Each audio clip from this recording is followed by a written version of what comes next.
Okay, so today I'm going to be talking to you about why we experience pain in dating and relationships. The what is the strange thing for most of my clients to come to terms with is that in your relationships, when you're experiencing pain, it's actually not as a result of the other person. What it is it's the result of the idea you have of the other person instead of you dealing with the reality. So we all know that when we're dating, we portray our best self. So that's actually an idea of who we are. It's not exactly who we are. Then what happens is the other person who we're dating also adds their idea. So they go and kind of romanticize and fantasize about the person, and they get another idea. And before you know it, this is the person, but they've created an idea, you've created an idea. It's so far from who the person is. Yeah. That our expectations are constantly not met. And this is what causes us the pain. It's actually not that person. That person is being who they always have been and who they always are and who they always will be. Or actually, people change. It might get better later. Don't worry about that. So I've got a way of kind of highlighting this to people. I like to illustrate my points by using questions, because questions allow the client to tell me the truth. So what I say to them is this, and it's a great example, so you can use it in your own lives.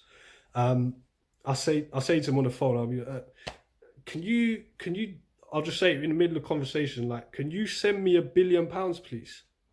Yeah, and they always say no. No, I can't. Or why would you ask me that, or whatever? And I say, why? Why are you not going to send me the £1 billion? I need £1 billion. Can you send it to me? They say no. I say, why? I have to say why. It's important, because they'll always say the same thing. Because I haven't got it. I used to say £1 million, but my clients have changed. So, but when I say billion, they always say I haven't got it, and I say, okay, cool. Can you see what you're doing to your partner every single day? You're getting up and making them wrong for not giving you something they haven't got. Whether it's loyalty, whether it's trust, whether it's love, whether it's ambition, whether, the varying degrees of characteristics that we're looking for in partners. If they haven't got it, they can't give it to you because they don't have it. And most of the time they don't have it because it was never given to them. So if you're in a relationship looking for love and not receiving love from that relationship, guess what? It's going to be a struggle. I mean, people can change, but it's going to be a struggle.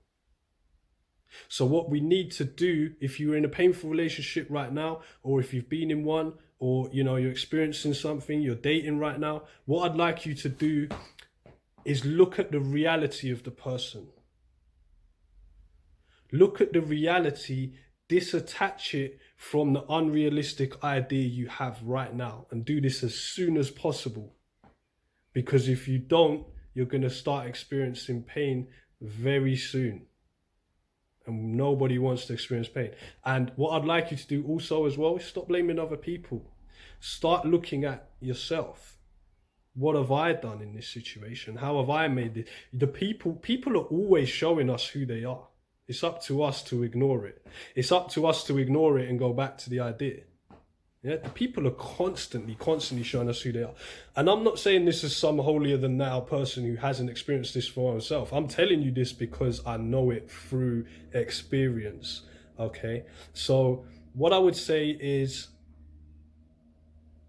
if you're looking for stuff that you're not finding, that means you need to stop looking out there for it and look within. Okay. Get back to yourself. The one is inside you. The all-knowing is inside you. Remember that being alone, alone is all one. Okay, that's the word split into two, all one. Connect to the one inside. Remember. Peace.